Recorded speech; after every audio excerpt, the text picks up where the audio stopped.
Pues muchas gracias, Humberto, por tu ilustrativa intervención. Yo creo que voy a ir dando paso a cada uno de los ponentes y al final, pues, hacemos la puesta en común o el coloquio. ¿De acuerdo? Entonces tiene ahora la palabra doña Herminia Campuzano Tomé, catedrática de Derecho Civil de la Universidad de Oviedo, para hablar de las limitaciones y restricciones al uso turístico en viviendas sometidas al régimen de propiedad horizontal. Pues muchas gracias. Una vez expuestas por mi compañero esa tortuosa y esas confusas limitaciones al uso turístico en el ámbito autonómico, que es un auténtico caos. Luego, si acaso, tendremos ocasión de debatir ese, porque ese límite entre arrendamiento temporal, arrendamiento de uso turístico es una locura. Bueno, me corresponde a mí ahora pues abordar el tema ya más en el ámbito del derecho privado, el tema de las limitaciones y restricciones impuestas al uso turístico, pero ya en el ámbito de la propiedad horizontal. Todos sabemos que es un tema que ha generado muchísima litigiosidad en los últimos años, como consecuencia de la expansión cada vez mayor y la proliferación de viviendas de uso turístico, pues ha sido un tema que ha estado en los tribunales un día sí, un día no. Hasta que ha cobrado actualidad también porque recientemente el Tribunal Supremo ha sentado doctrina en los dos últimos años, en los años 2023 y 2024, para aclarar básicamente las cuestiones, dos de las cuestiones que estaban dando lugar a no solo a debates doctrinales, sino a una jurisprudencia contradictoria que, vamos, era tremenda, ¿no? Como decía Matilde ayer, dependiendo de dónde cayeras, pues sabías que, y eso pues realmente había que ponerle solución. Resuelve temas en torno al tema que es neurálgico sobre el cual gira el debate, que es cuál es la potestad que tienen las comunidades de propietarios para adoptar válidamente acuerdos de prohibición del uso turístico. Esa es la cuestión sobre la cual se plantea todo el tema, es decir, cuál es la potestad y, en su caso, qué quórum hace falta para adoptar válidamente esos acuerdos. Entonces, claro, es una cuestión que la respuesta que se da a esta pregunta es muy diferente la que se va a dar hoy de la que podría haber dado hace un año e incluso hace un mes, porque en octubre el 3 de octubre se dictaron las últimas sentencias que resolvieron la segunda cuestión. Entonces, el tratamiento que hay que dar al tema ahora, pues, como digo, que es un tratamiento diferente y basado en esa doctrina jurisprudencial sentada por el Tribunal Supremo.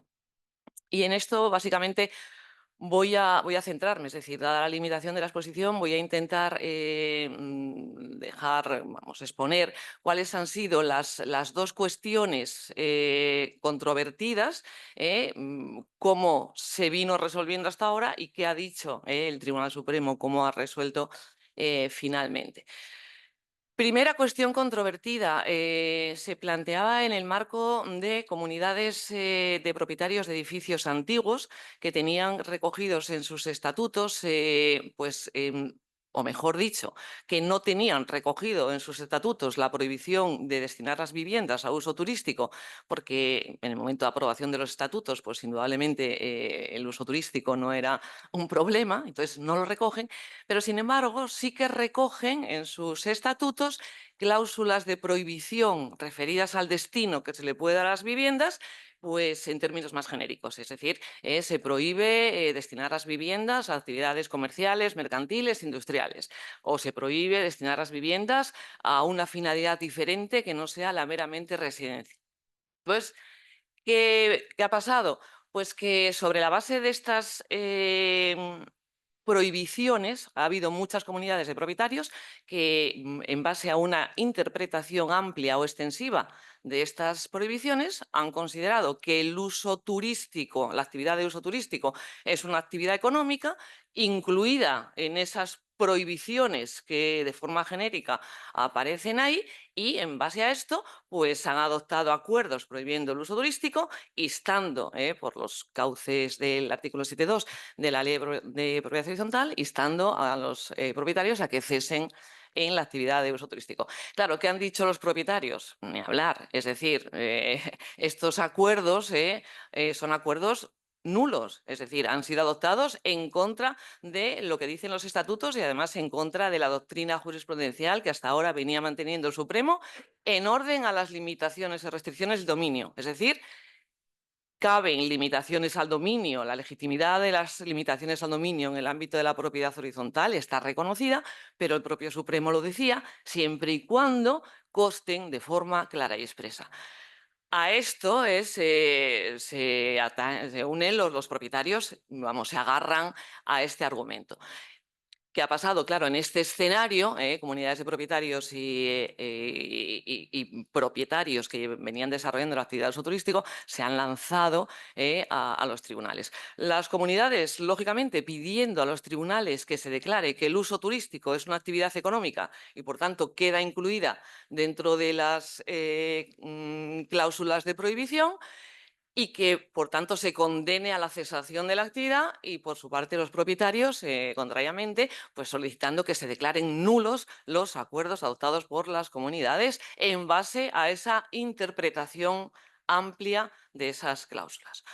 Claro, el objeto de litigio, en definitiva, y lo que los tribunales ahí tienen que resolver es cuál es el alcance de esas prohibiciones estatutarias recogidas en los estatutos. Es decir, si cabe la posibilidad de una interpretación extensiva acorde con la realidad social, que es un poco lo que decían. Es importante tener en cuenta que, porque para ponerlo en contraste con la segunda cuestión, que estos acuerdos que están adoptando aquí las comunidades de propietarios, además, los tribunales lo han reiterado muchas veces, no son acuerdos dirigidos a introducir ex novo la prohibición de uso turístico en los estatutos. Son acuerdos adoptados sobre la base de una interpretación de prohibiciones que ya existían. Esto tiene muchísima importancia, pues sobre todo de cara a, ¿qué? De cara a la eficacia de esos acuerdos. ¿Por qué? Porque en este caso se trata de acuerdos adoptados sobre la base de unas normas que ya estaban aprobadas por unanimidad por la comunidad, que ya están inscritas y, por tanto, les va a afectar. Es decir, les afecta directamente y obliga a los que estaban llevando a cabo la actividad a cesar en la actividad. Es decir, y además, como digo, el Tribunal Supremo, en las sentencias en las que resuelve este tema, lo dice claramente, es decir, se encarga. Daros cuenta de que no estamos diciendo o discutiendo la validez de acuerdos que supongan modificación del título, sino de acuerdos simplemente adoptados en base a una interpretación de cláusulas que ya existían. No para introducir el uso turístico ex novo. Como digo, esto es importante. En este escenario, ¿qué venían diciendo los tribunales? ¿Cuál ha sido la resolución? Pues los tribunales, la jurisprudencia menor de las audiencias provinciales han venido resolviendo en forma totalmente contradictoria. Bueno, podría aquí decir sentencias a favor de considerar que sí que es posible la interpretación extensiva, pues está la Audiencia Provincial de Madrid, en 2 de junio de 2021, la Audiencia Provincial de Asturias, de 3 de febrero del 2021. Esta sentencia sí que fue recurrida en casación y fue una de las que dio lugar, como vamos a ver luego, a la sentencia 1643/2023 de 27 de noviembre. Bueno, a favor, perdón, en contra de una interpretación amplia, es decir, entendiendo que el uso turístico no es una actividad económica y que, por tanto, como no consta de forma clara y expresa, el acuerdo es nulo, esto lo han mantenido este grupo de sentencias, y a favor de la otra, es decir, entendiendo que sí cabe una interpretación extensiva acorde con la realidad, pues hay otro grupo de sentencias en sentido contrario, la Audiencia Provincial de Guipúzcoa, de 12 de abril de 2019 y de 4 de junio del 2021, la Audiencia Provincial de Barcelona, sentencia de 28 de septiembre de 2021, la de Alicante, es decir, ha habido clara jurisprudencia contradictoria, a favor y en contra. Claro, ante esta jurisprudencia contradictoria le corresponde al Tribunal Supremo ya in extremis, porque ya tenía pendientes muchos recursos o unos cuantos recursos de casación que tenía ya que pronunciarse porque ya era un poco insostenible las resoluciones contradictorias que se estaban dictando. ¿Y cómo resuelve el Tribunal Supremo? Tiene que resolver acerca de si son válidos los acuerdos adoptados conforme a una interpretación extensiva de otras cláusulas estatutarias o no. ¿Cómo resuelve? Pues se pronuncia sobre el tema en estas dos sentencias, que son la 1643/2023 de 27 de noviembre y la 1671/2023 de 29 de noviembre, y como vamos a ver, resuelve a favor de considerar que efectivamente es posible la interpretación amplia o extensiva, acorde con la realidad social, y por tanto vamos a ver cómo considera que el uso turístico es una actividad económica y por tanto el uso turístico está prohibido y los acuerdos son válidos. Estas sentencias, como digo, resolvían dos recursos planteados contra sentencias, lógicamente, que habían resuelto de forma contradictoria. La 1643/2023 de 27 de noviembre resolvía justamente el recurso planteado por la comunidad de propietarios contra la sentencia dictada aquí en la Audiencia Provincial de Asturias el 3 de febrero del 2021. En este caso, tanto el juez de primera instancia como la Audiencia Provincial de Asturias habían considerado que las viviendas destinadas a una actividad turística, si bien, dice estos órganos judiciales, sí que se lleva a cabo una actividad económica en ellas, no pierden por ello su finalidad para uso residencial. Aun cuando no viva en ellas y no sea el domicilio habitual del que lleva a cabo la actividad. La Audiencia Provincial de Asturias se basa en qué doctrina, pues en esa doctrina del Tribunal Supremo consolidada, según la cual lo que no está prohibido realmente, o al revés, lo que no está prohibido es que está permitido, y si no está prohibido de forma clara y expresa el uso turístico, está permitido, y por tanto los acuerdos adoptados en base a algo que no está prohibido son impugnables por la vía del 18.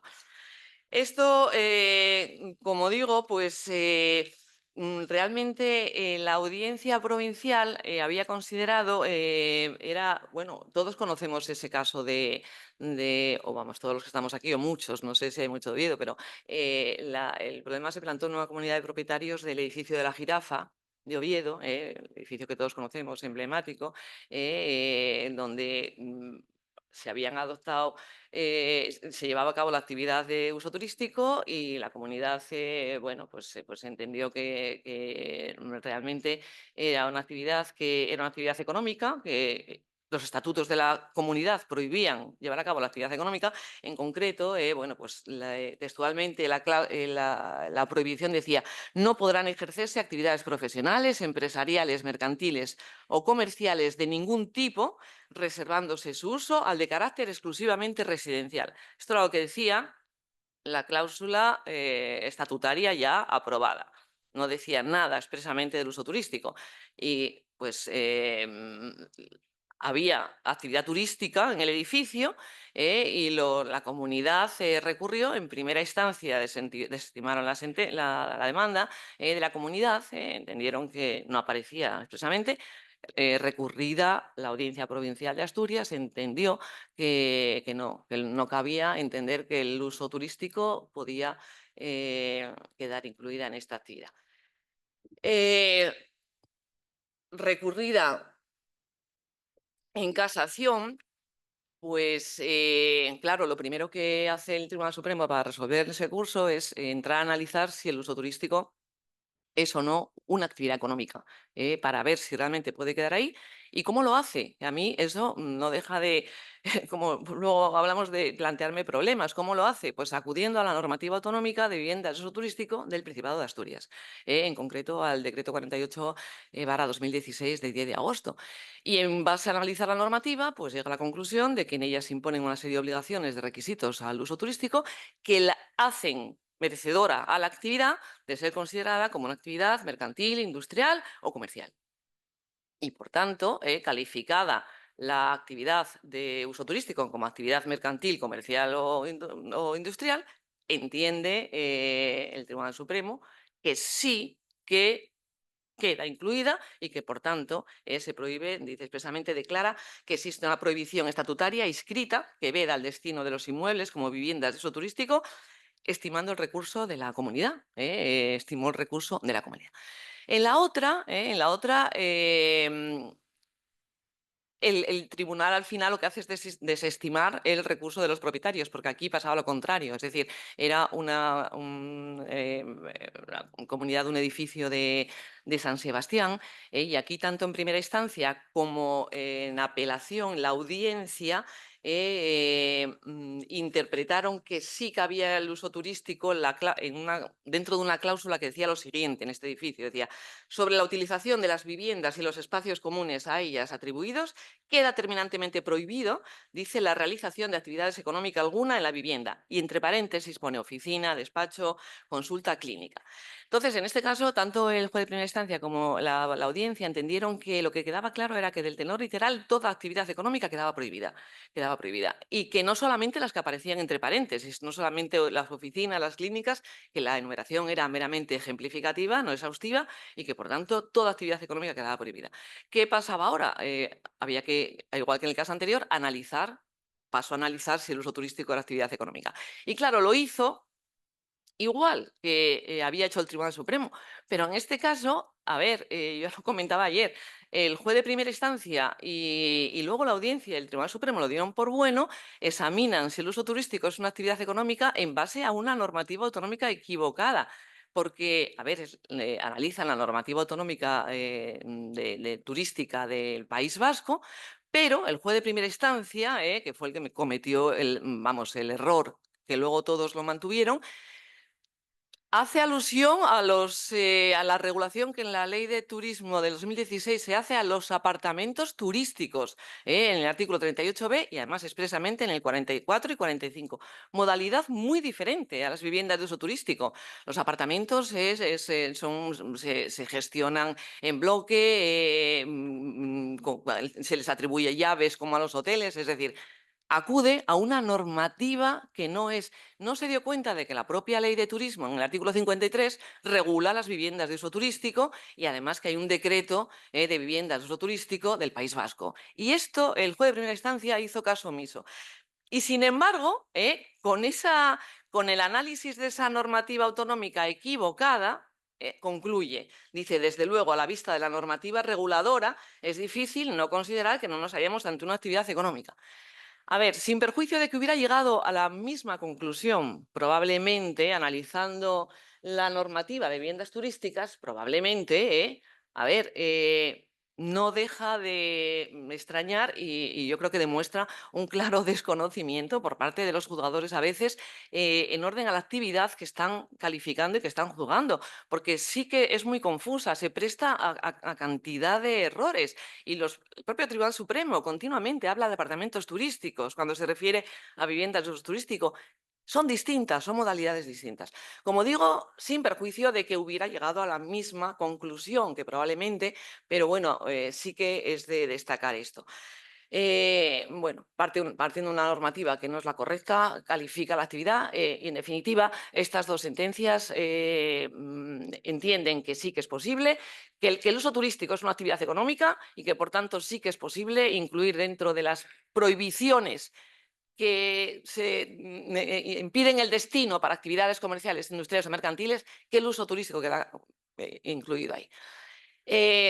Doctrina jurisprudencial que fue confirmada luego en el año 2024, sentencias de 24 de enero, 29 de enero, 30 de enero. Las de 29 y 30 van más allá porque incluyen el uso turístico dentro de las cláusulas que impiden destinar la vivienda a hospedería. Entienden que el uso turístico es una modalidad de alojamiento parecida a la hospedería y también si en los estatutos constaba esa prohibición, es válido que la comunidad interprete eso. Bueno, corro porque no querría sin dejar de hacer referencia a la segunda cuestión controvertida. Bueno, esta era la primera, es decir, si era posible una interpretación extensiva de cláusulas estatutarias donde se recogiera prohibición de actividades mercantiles. Son válidos estos acuerdos en base a una interpretación extensiva acorde a la realidad social de esos estatutos. Esta es la primera doctrina jurisprudencial que, como digo, fue confirmada y la doctrina se sentó en el año 2023. Faltaba por aclarar la segunda cuestión, todavía quizá más controvertida, que es la cuestión que ya tiene otra enjundia, porque se trataba de determinar, en la segunda cuestión ya nos situamos en otro escenario, es decir, si las comunidades de propietarios pueden adoptar válidamente acuerdos dirigidos a incluir expresamente en los estatutos la prohibición de uso turístico, si pueden y en su caso, cuál es el quórum necesario. Es decir, aquí daros cuenta que ya se trata de el debate gira en torno a acuerdos dirigidos a modificar el título constitutivo, a modificar los estatutos, a incluir de forma expresa en los estatutos ya la prohibición expresa de uso turístico. Aquí ya hay modificación de los estatutos. Y aquí, claro, sabemos que la modificación de los estatutos, el 17.6 de la Ley de Propiedad Horizontal, claramente dice que hace falta unanimidad. Unanimidad. ¿Qué pasa? Que las comunidades de propietarios venían siempre reclamando que se flexibilizara ese quórum de la unanimidad. Entonces, ¿qué pasa? Que el debate grave, o sea, el debate surge a la raíz de la aprobación del Real Decreto Ley 7/2019 de 1 de marzo de medidas urgentes del alquiler y vivienda. ¿Por qué? Porque todos sabemos que este Real Decreto Ley introdujo un nuevo apartado 12 en el artículo 17 de la Ley de Propiedad Horizontal con estos términos: el acuerdo por el que se limite o condicione el ejercicio de actividad, bueno, de alquiler de uso turístico, requerirá el voto favorable de las 3/5 partes del total de los propietarios que representen las 3/5 partes de las cuotas. Es decir, rebaja, flexibiliza el quórum de la unanimidad a esta mayoría cualificada. Entonces, ya está el debate servido, porque en el momento en el que se aprobó esta norma, surgió la doctrina y dividida, es decir, el debate doctrinal. ¿Sobre qué? Sobre qué significaba esa expresión limitar o condicionar. Si limitar o condicionar también incluía la posibilidad de prohibir el uso turístico, o si limitar o condicionar era limitar o condicionar, establecer límites o condiciones.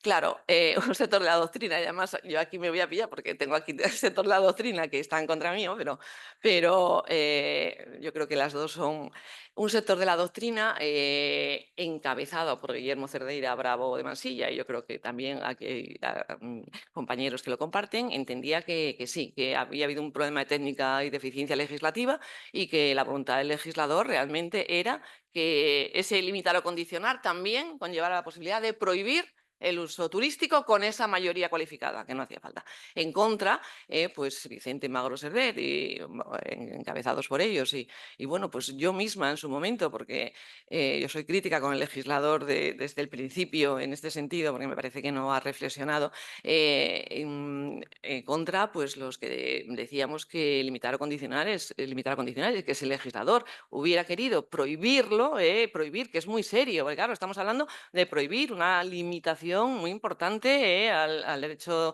de propiedad, al derecho de libertad de empresa. Entonces, para prohibir, si hubiera querido prohibir, debería de haberlo dicho. Si quiere prohibir, que prueba. Si no, limitar o condicionar, pues establecer límites o condiciones. Eh, el debate doctrinal se trasladó pronto a la jurisprudencia, sentencias a favor, sentencias en contra, un grupo nutrido tanto de unas como de otras. Que sí que hay que destacar que la Dirección General de Seguridad Jurídica y Fe Pública se decantó por la posición, que no es la que mantengo yo, entendió que sí que dentro de la expresión limitar o condicionar cabía también la posibilidad de prohibir, y por eso estimó muchos recursos planteados contra resoluciones de registradores que se habían negado, que habían calificado negativamente porque no habían querido inscribir acuerdos de prohibición del uso turístico con que no tuvieran la unanimidad, es decir, por 3/5. Entonces, la Dirección General de Seguridad Jurídica y Fe Pública estimó los recursos de las comunidades de propietarios y, sobre todo, en la de junio del 2020, pues ahí es donde más claro deja que sí, que limitar o condicionar, pues también incluye la posibilidad de prohibir y eso hay que dejarlo claro. En esa tesitura, pues, sentencias a favor, en contra, la Dirección General, planteando así que el Tribunal Supremo, pues, yo creo que se ve obligado ya, a pronunciarse. Y cuando se pronuncia sobre el tema, pues, se pronuncia en 2 sentencias plenarias de la 1232 y 1233, el 3 de octubre del mes pasado, el de 3 de octubre. En estas sentencias resuelven en 2 recursos también de sentencias que habían resuelto en forma contradictoria. Por una parte estaba en una comunidad de propietarios, en una comunidad de vecinos de Madrid, se habían adoptado acuerdos en este sentido sin tener la mayoría necesaria. En primera instancia, los propietarios habían declarado o habían pedido la nulidad de esos acuerdos. En primera instancia estimaron la demanda, es decir, entendieron. No, perdón, en primera instancia desestimaron la demanda de los propietarios diciendo que no, que los acuerdos eran válidos. Se recurrió y la Audiencia Provincial de Madrid revoca la sentencia de primera instancia, revoca, y la Audiencia Provincial de Madrid dice que no, que limitar o condicionar no es prohibir, la revoca. Recurre la comunidad de propietarios en casación y el Tribunal Supremo estima el recurso de la comunidad de propietarios y entiende que limitar o condicionar en base, que yo, para mí, bueno, ya no voy a entrar en más, pero sí que el Tribunal Supremo da la razón, entiende que hay que interpretarlo como que limitar o condicionar es prohibir en base a una interpretación teleológica o finalista de la norma, atendiendo a cuál fue la voluntad del legislador. Entonces, yo es que tengo aquí el legislador casi delante, y entonces, pero la voluntad del legislador, estamos hablando de la voluntad del legislador en base al preámbulo del Real Decreto Ley del 2019. Estamos hablando de una norma del 2019, una norma en la que ya el legislador sabía claramente cuáles eran las externalidades negativas del uso turístico y ya si quería haber dicho que se prohibiera, tenía que haberlo dicho, tenía que haberlo dicho. Y aunque suene mal, que ya lo he adelantado, yo creo, sinceramente, que el Tribunal Supremo le ha hecho el trabajo sucio al legislador, porque el legislador había anunciado en junio que iba a modificar la ley de propiedad horizontal justamente para aclarar que también es prohibir. No hace falta ya, porque, como digo, el Tribunal Supremo le ha, le ha ahorrado esa posibilidad.